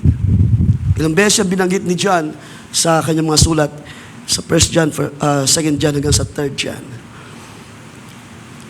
So ano pinapakita rito? Paano natin ma-discern ang spirit of Antichrist? Kapag nakita natin ang isang buhay na hindi nag-acknowledge or hindi niya sinasampalatayanan ang krus. We can read in 1 Corinthians chapter 1 verse 18. Ano sabi ni Pablo? For the word of the cross. So pag pinag-usapan ng cross, it speaks of Jesus in the flesh, crucified. Crucified in the cross. For the word of the cross is foolishness to those who are perishing. But to us who are being saved, it is the power of God. So ito ay may kinalaman sa confession. Ang mga tao ay iniisip na ito ay isang kamangmangan. Ang cross ay isang kamangmangan. Hindi ibig sabihin ang tao ay may daladalang cross sa kanyang leeg. Mayroong bit-bit na Biblia o anumang mga bagay na that pertains to the things of God. Pero kung wala siyang tamang pananampalataya sa pangunang Espiritu ng Diyos, lahat ng kanyang kiniklaim. Sabi nga ni Pablo, ito'y ibabagsak ng Diyos. Lahat ng ginawa ng tao ay masusunog, susubukin ng salita ng Diyos. Pero para sa atin, sabi diyan, para sa mga sumasampalataya, and to be specific, to us who are being saved, we acknowledge the cross. We acknowledge that Jesus comes in the flesh para tayo ay tubusin sa ating kasalanan. Para sa atin, ang cross ay, sabi ni Pablo, kapangyarihan ng Diyos. Ito ay mayroong blessing, may biyaya sa mga sumasampalataya. Pero sa mga tao na napapahamak, it is foolishness. Pero hindi sa mga may espiritu. Huwag niyo kalimutan, ang Spirit of Truth na dumating sa atin, na nariyan sa inyo. Kayo ba'y sumasampalataya, nasa atin ang Spirit ng Diyos. Dumating ang Spirit of Truth, ano sabi ni Jesus? It will guide us into all truth. Ibig sabihin, ang Diyos ay hindi ka pagkukulangin sa wisdom na mula sa Diyos, and we will know all things. Malalaman natin, may kilala ang lahat ng bagay. And that's why, nang si John ay nagbigay ng warning, anong sabi niya? Balikan natin ating text, mga kapatid. Every spirit that confesses that Jesus Christ has come in the flesh is from God. Sino mang mag-acknowledge, sino mang sumampalataya. At kung tayo ay sumasampalataya na tayo ay mga anak ng Diyos, na tayo ay sa Diyos, then meron tayong buhay na mag-express, magpapakilala. Ang buhay mo sa paningin ng tao ay parang simple lamang. Pero ang buhay ng isang galing sa Diyos ay isang buhay na nagpapahayag ng kaniyang kaligtasan. Ibig sabihin, it is manifesting. Sa iyong lakad, makikita ang buhay ng Diyos sa magitan ng pananampalataya. Ang sabi ni Jesus, from the abundance of your heart. So ano yung pumasok sa ating kalooban na salita ng Diyos, at ito yung nagpayaman sa atin sa pananampalataya, it will confess, it will manifest. Ito'y makikita sa ating lakad, ito'y makikita sa ating pamumuhay araw-araw. Kaya it is good to know na mayroong Apostle John na kinilos ng Diyos to speak, to write. Para ano? Para bantayan ng Diyos ang kanyang iglesia. Para ano? Bakit si John nagbigay ng warning o bakit na pinapakita sa atin ang responsibility ng iglesia para ang Diyos o para tayo ay ingatan or i-protect ng Diyos laban sa mga spirit of error. Kapag ito ay pumapasok sa iglesia at hindi lang siya pumapasok, ito'y pwedeng mangyari within the people, within the church or sa loob mismo ng kapisanan, pwedeng lumitaw itong spirit na ito. At kung ang church ay mayroong spirit of discernment, ay may kilala natin kung anong spirito mayroon sa mga nasa loob ng iglesia. Hindi tayo tinuruan para humatol. Dahil hindi yan ang pagkatawag ng Diyos sa atin. Sabi ng Panginoon, huwag kayong humatol. Dahil ang paghatol ay nasa Diyos sa tamang panahon. But we can discern. Yun ang dahilan kapag meron tayong mali-maling spirito, may salita ang Diyos na nagtuturo sa atin. Yun dahilan kapag meron tayong mga maling hakbang, maling plano sa buhay, mga pagpapasya na hindi natin kinukonsider ang kalooban ng Diyos, merong salita ng Diyos para tayo ay ituwid, para tayo turuan. So ito ay isang paraan ng protection ng Diyos, isang paraan ng para iligtas tayo ng Diyos sa spirit of error or spirit of Antichrist, nang sabihin ni John, it is now already in the world. Ano sabi doon? Balikan natin. The spirit of the Antichrist which you have heard is coming. At totoo naman yun. Darating sa tamang panahon ang Antikristo. Pero sabi niya, ang espiritu na ito, now it is already in the world. So kung ito'y nasa sanlibutan ngayon, the church must discern. Anumang bagay na hindi sa pananampalataya, ito ay hindi sa Diyos. Mga kapatid, kapag tayo ay masyadong na-attract sa mga bagay sa lupa, kahit na ito ay enjoyment, kahit na ito ay parang tayo nasisiyahan lamang, pero kung ito ay nag-attract sa atin, masyado tayo nalilibang sa libutan. It is the spirit of Antichrist.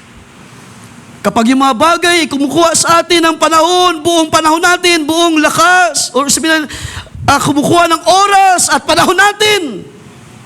Minsan lakas. Dahil minsan napupuyat tayo. Diba? At lahat tayo ay hindi exempted sa mga bagay na yan. Kahit man tayo ng mga magagawa, pwedeng madaya ng ganitong spirit.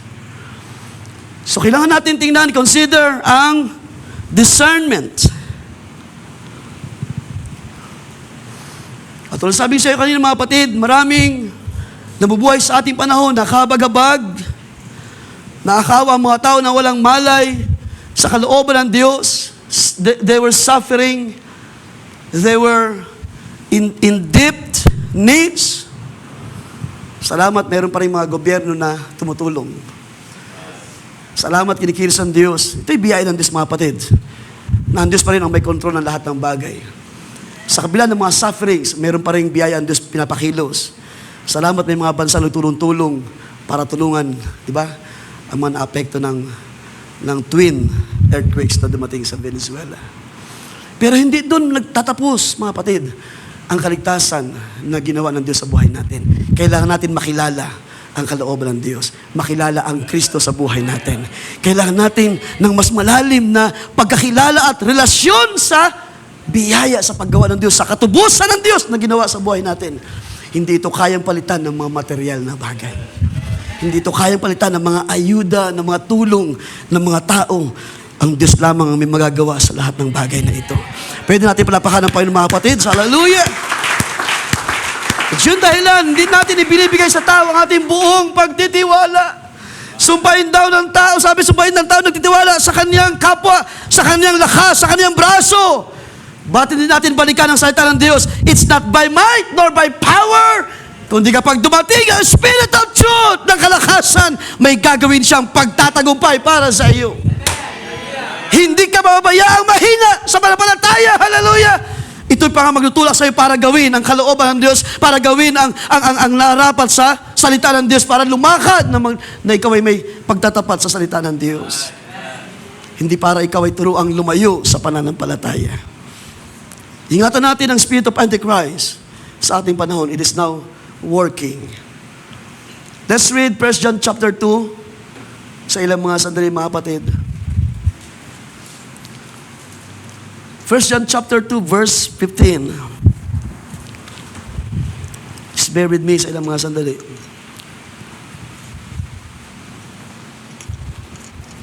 Mabuti ba ang Diyos sa atin mga kapatid? Is worthy of all praise.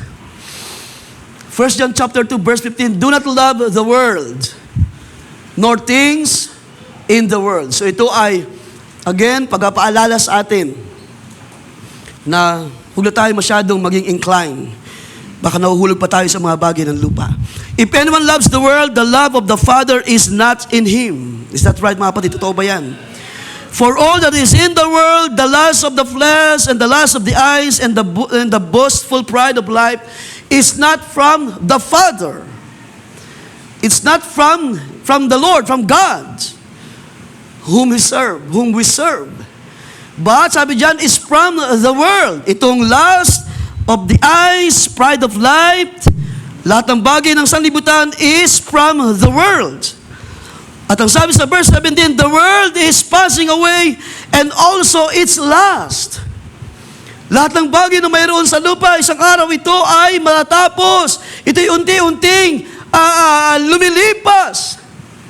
Ang sabi ng ating inaawit minsan, sa magitan ng liwanag ng salita ng Diyos, lahat ng bagay, it looks dim.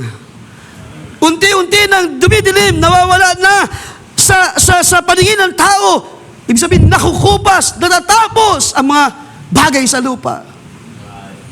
Kaya napakahalaga ng discernment sa ating panahon, mga kapatid. The world is passing away and also its lust, but the one who does the will of God continues to live forever. Kung ang iglesia ay merong tamang discernment sa mga bagay na nangyari sa lupa, hindi tayo panghihinaan ng loob, hindi tayo panghihinaan sa ating pananampalataya, tayo ay lalakad na isang tiyak at may buhay na pag-asa. Hallelujah! At kaya natin sabihin, by faith, my Redeemer liveth. Hallelujah! The Lord is my provider. Hallelujah! The Lord is my healer, my Savior. And all things sa kanyang biyaya, siyang lahat-lahat sa atin. Hallelujah! And the world is passing away. And that's why wag na tayong malumbay, malungkot. Wala tayong ngayon. Pero mayroong dakilang Diyos na nasa atin. Tayo man ay maliit sa paningin ng sanlibutan, pero tayo ay pinaldakilan ng Diyos by His Word, by His presence. Hallelujah!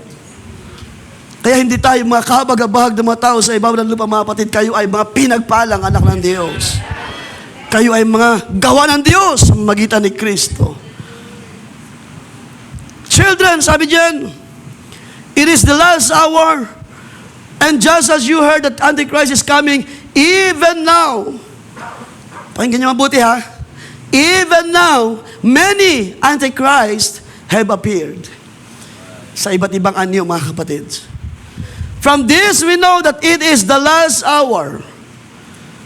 And that is the truth. We lived in a day na napakatuso ng sanlibutan, mga kapatid. They went out from us. So ito yung isang bahagi na binabag natin kanina, nang sabi ng Diyos, na lilitaw amongst you, mga diviners, may mga kaloob. Pero kung ito ay magdadala sa iyo, palayo sa panampalataya, ang sabi ng Diyos, hindi ko siya sinugo para sa inyo. At ganoon din naman sa ating panahon, it is happening.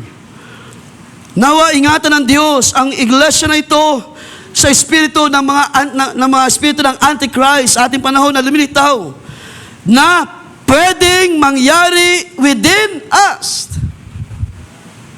Hindi tayo magtuturo, mga kapatid, pero ingatan natin ang ating sarili. Sabi ni John, keep yourselves from idols. Saan ninyo iginugugol ang buhay ninyo? Paglabas sa sanctuary ng Diyos. Sa atin na may mga bahagi sa ministry, saan natin inuubos ang ating panahon? Pagbabasa, pagnilay-nilay ng salita ng Diyos, or baka kinain na ng buong maghapon ang oras natin sa trabaho. At nakalimutan natin, there is a God. There is a merciful God na ang buong maghapon ay iningatan ka ng Diyos. Hallelujah. Buong maghapon ay pinalakas ka in your spirit, in your physical strength para gawin ang bagay na kailangan gawin mo sa iyong pangailangan. Nakakalungkot, di ba? Sabi ng aking nabasa, sabi niya, kapag tayo ay nagtatrabaho, we do our best. Sinisikap natin ang buong sikap para tayo ay hindi tayo makaltasan sa ating sweldo. Naging maagap tayo to go to work para ipakita ang ating loyalty sa company. Sinisikap natin, early in the morning, we go to work. Pero pagdating sa iglesia, sa paglilingkod minsan, hinahayaan na tayo ay madala ng mga kahinaan sa laman. Kailan pa tayo makaka-discern sa ating panahon? Ang Diyos deserve your praise. Deserve ang ating buhay na ipaglingkod lamang sa Diyos sa huling mga araw na ito. Ang sabi diyan, it is now, sabi diyan, they went out from us. So most likely, it is possible, even within the message, ay may mga lumilitaw na hindi talaga mga genuine believer. But they were not really of us. So it turned out, itong maaaring lumilitaw at lumalabas, umalis, at kanilang nireject ang truth. Sabi ni John, hindi talaga sila sa atin. For if they had been of us, they would have remained with us. But, sabi diyan, they were not really of us. I'm sorry. They would have remained with us, but they went out. So, mas pinipili ng mga tao ito na umalis. So that it would be evident that they all are not of us. But you have an anointing from the Holy One. Papaano natin tinanggap ang anointing, ang pahid mula sa Diyos sa magitan ni Kristo? Sa aking pangalan, sabi niya, isusugo ko ang promise of the Father. At sa aking pag-alis, inyong tatanggapin ang pangakong Espiritu. Kung hindi natin kikilalanin ang Kristo sa buhay natin, hindi natin tatanggapin ang pangakong Espiritu.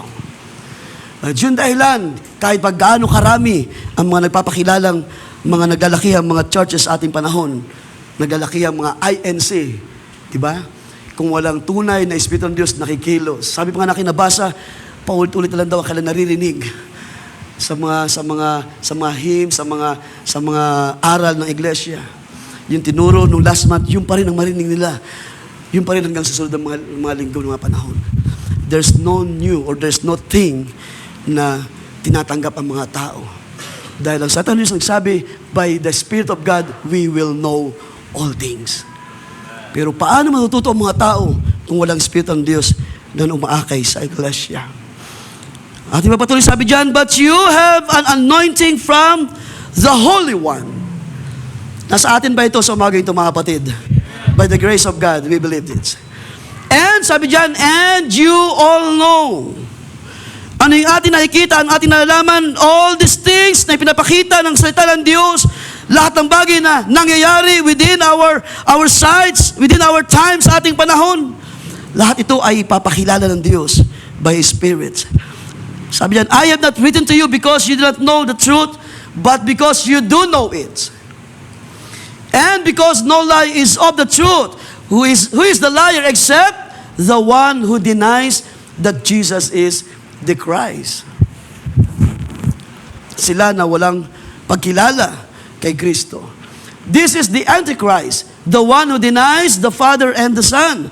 Whoever denies the Son does not have the Father. The one who confesses the Son has the Father also.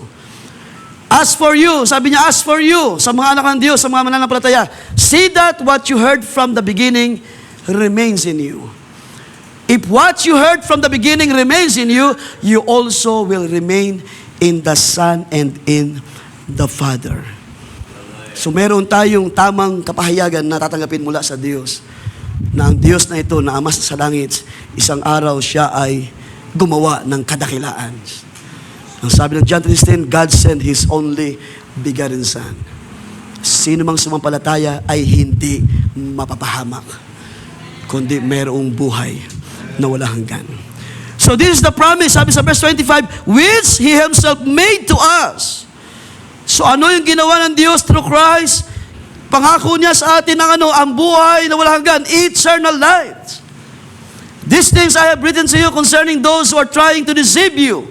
And as for you, si John ay nangusap para sa mga mananampalataya. Sabi niya, as for you, yung may mga pahid ng Espiritu ng Diyos, the anointing which you received from Him remains in you. And you have no need for anyone to teach you, but as His anointing teaches you about all things, and is true and is not lie. And just as it has taught you, you remain in Him. Now, little children, remain in Him, so that when He appears, we may have confidence and not draw back from Him in shame at His coming. If you know that He is righteous, you know that everyone who practices righteousness also has been born of Him. So ano yung pinapakita dito ni John? Those who denies the Lord, those who do not believe in the Father and in the Son, those who reject the truth sa kanilang panahon. Kaya ang sabi ni John, itong spirit of Antichrist ay gumagawa at narito sa panahon na ito. So hindi lang po sa panahon nila. Hanggang sa ating panahon, the spirit of Antichrist is working.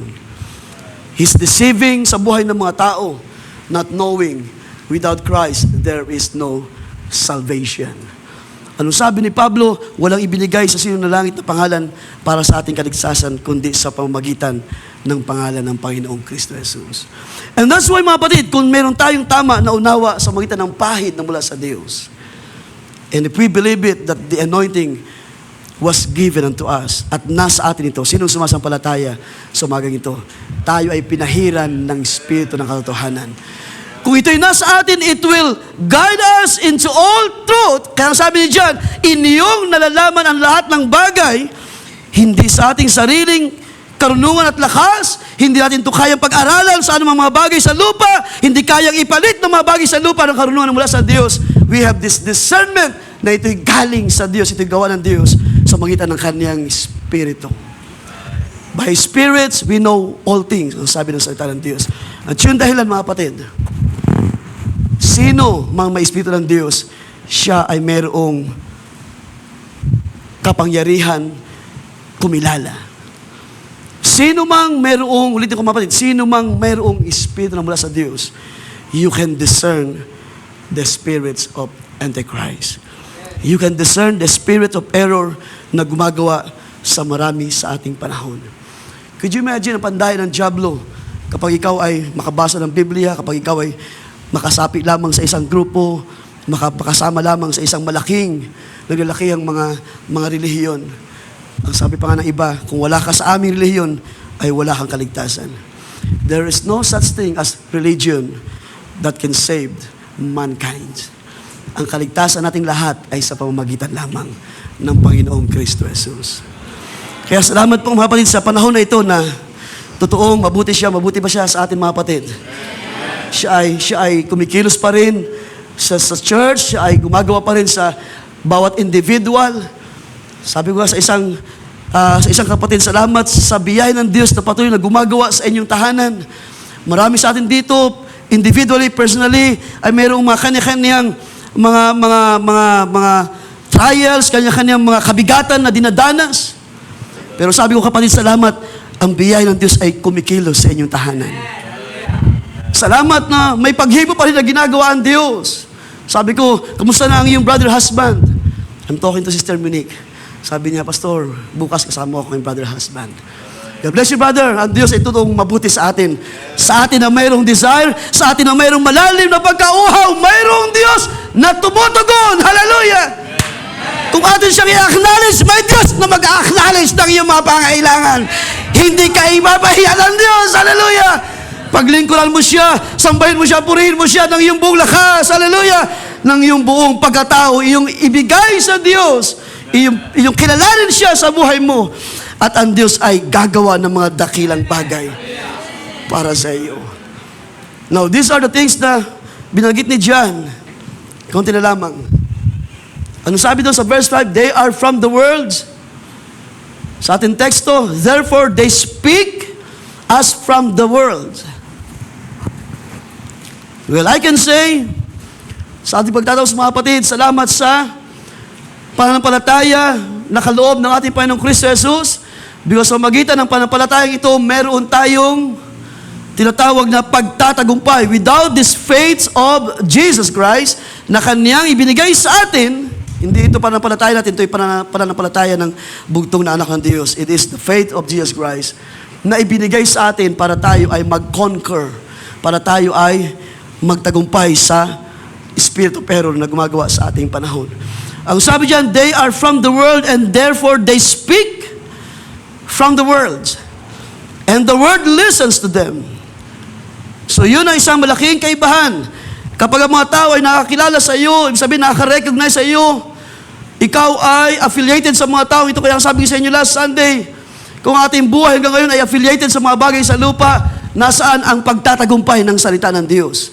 Because those who are in the world, they speak from the world.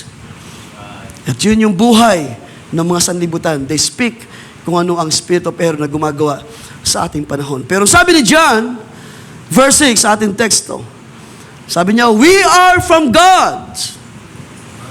Yes, sino sa umaga ito ang sumasampalataya? This church, this group of people, parang sinasabi ni John sa atin, tayo ay sa Diyos, mga kapatid. Huwag tayong mabahala. Mayroon tayong kapitan ng ating mga kaluluwa. Mayroon tayong tagapagligtas na hindi tayo iniiwan, ni pinawayaan man.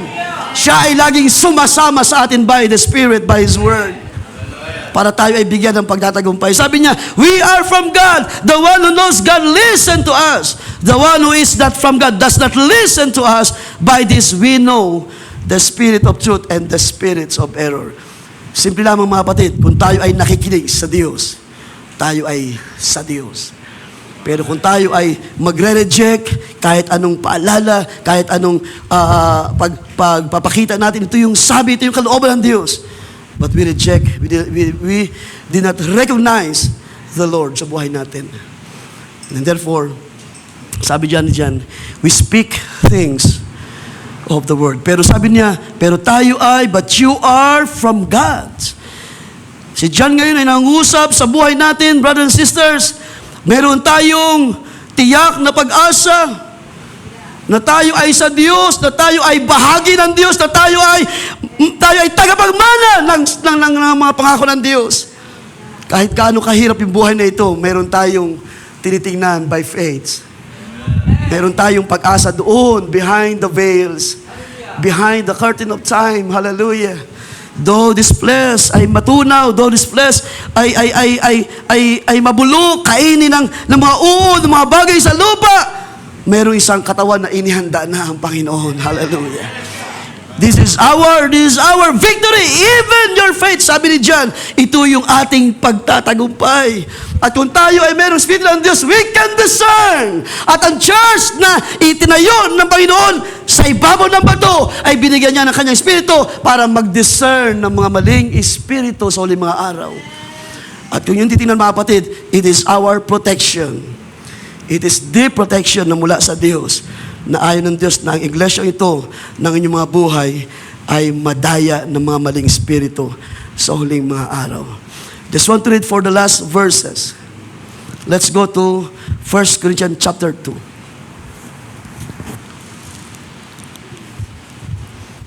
Yan, I hope, mga kapatid, na ito ay maging bahagi natin, na tayo ay lumago sa mga bagay na ito. Dahil hindi garantiya na tayo man ay nasa loob ng gawain. Pero kung wala tayong discernment, isang araw madadaya tayo ng mga maling espiritu sa ating panahon. 1 Corinthians chapter 2, verse 12.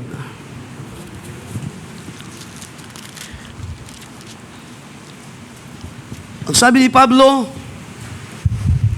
now we have received not the spirits of the world. Can you say amen to that, mga kapatid? If you believe it today, ang spirit ng sanlibutan ay wala sa mga anak ng Diyos. Ang spirito ng sanlibutan ay nasa labas ng kawan ng Diyos. Tayo ay nakaharap ngayon sa banal na Diyos sa magitan ng kanyang salita, at tayo ay, sabi niyan, hindi tumanggap ng spirits of the world, and therefore we speak not the things of the world. Hindi na dapat tayo magsasalita ng mga bagay ng sanlibutan. We can only speak what the Lord says in His Word. But sabi niya, the Spirit who is from God, that we might know. So ito yung kalagayan ng iglesia.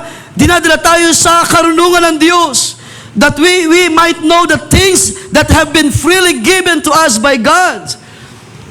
Sabi nga ng mga pangaral, kung kulang pa ang demonstrasyon ng biyaya ng Diyos by His blood. Sabi natin kanina, we are cleansed by His blood. Hallelujah. May kapangyarihan para tayo ay linisin sa ating mga kasalanan. At kung kulang pa, mayroon pang gagawin ng Diyos para sa iyo. Kung kulang pa yung pagpapagaling sa karamdaman, at kung kulang pa ng mga bagay ng mga provision, ang Diyos ay kayang magbukas ng mga pintuan para sa iyo, para ihatid o dalhin sa iyo ang gawa ng Diyos. Ibig sabihin, minsan hindi sumasapat, parang hindi tila. It seems like hindi sumasapat para sa atin ang mga biyaya ng Diyos. And that's why kulang tayo sa pagpapahayag ng kalooban ng Diyos, pagbabalik ng kaluwalhatian sa Diyos.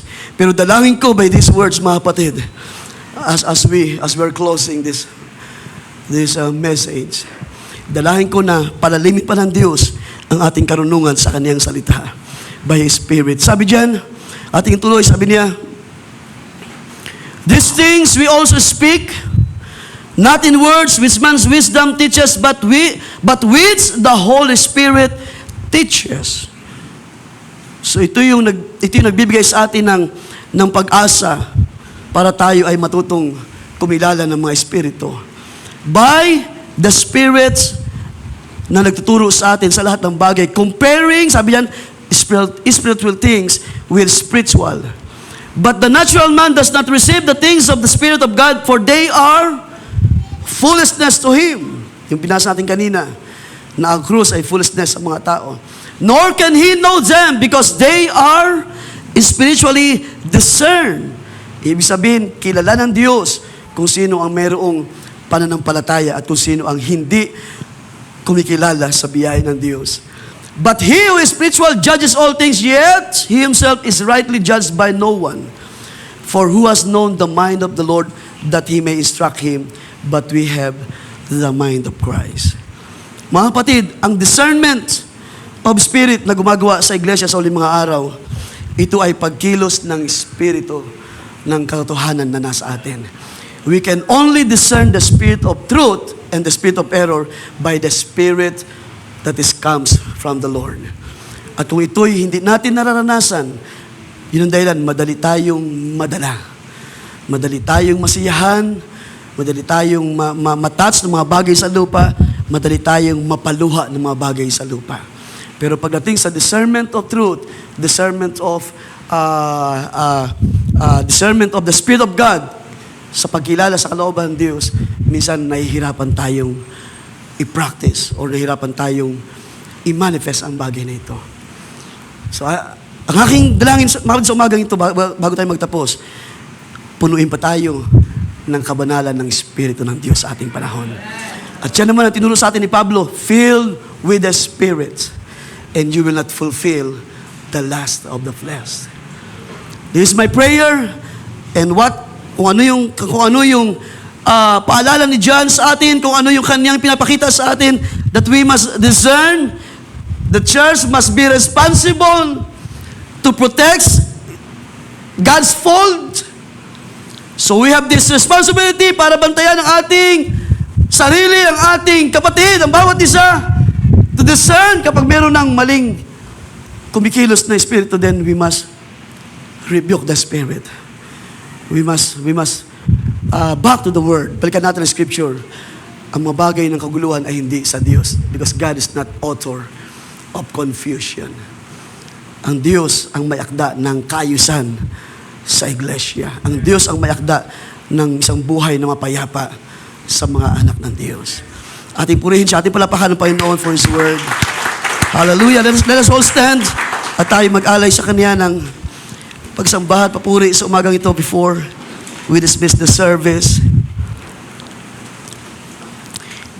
As the Scripture says, as we read in His Word, we as a believer, we must know how to discern anuman ang pagkilos ng kaaway sa uling mga araw na ito. At kung tayo mga kapatid ay sa Diyos, we can only speak what the Word of God says sa ating panahon. Hallelujah. Tayo manalangin, Panginoong Diyos, Ikaw ay aming tinataas sa aming kalagitnaan. Purihin ang iyong kadakilaan for your words. Hindi kayang tubasan, Panginoon, ng anumang karunungan sa lupa ang iyong mga gawa sa iyong iglesia. It is so great to know, Lord God, na ang iyong pagkilos ay narito pa rin sa aming kalagitnaan. Because of your Spirit, Lord God. Because of your mercy.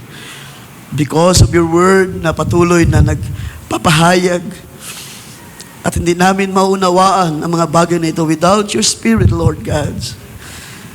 And so, send your Spirit once again, Lord.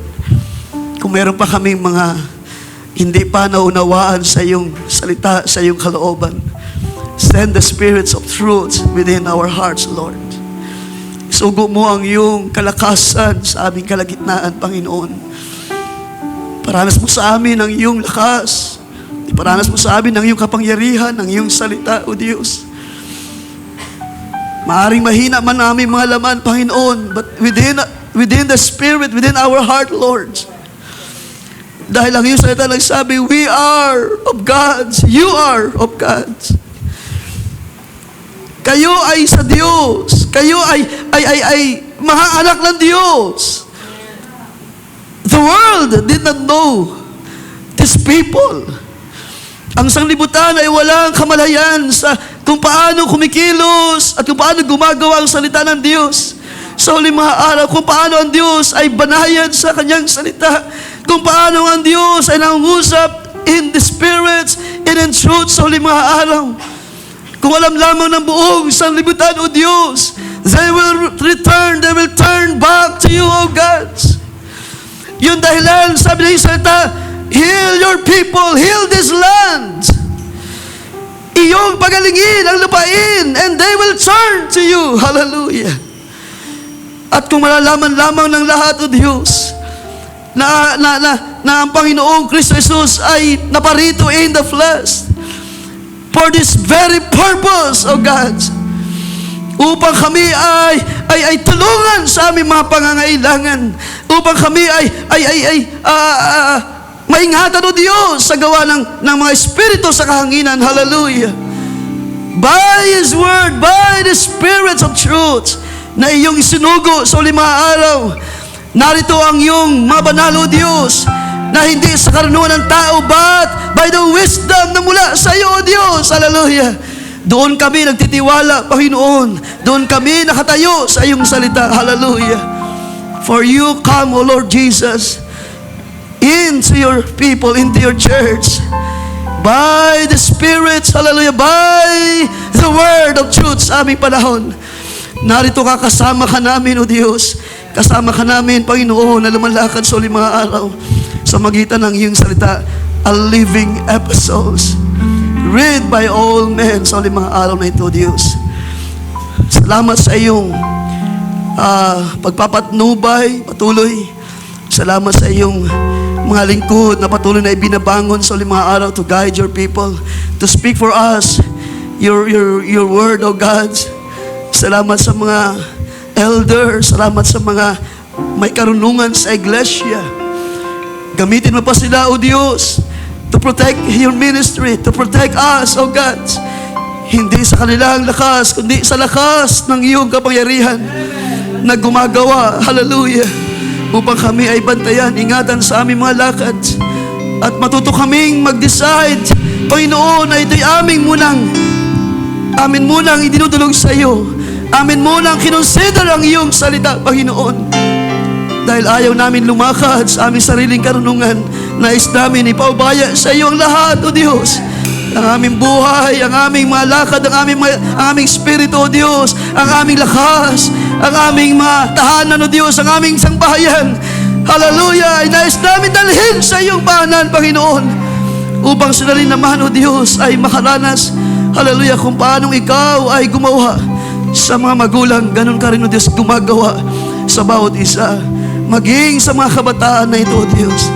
Maging sa kanila na may gulang na. Panginoon, hindi nagbago ang iyong gawa, ang iyong lakas, ang iyong, hallelujah, ang iyong kapangyarihan, ang iyong salita.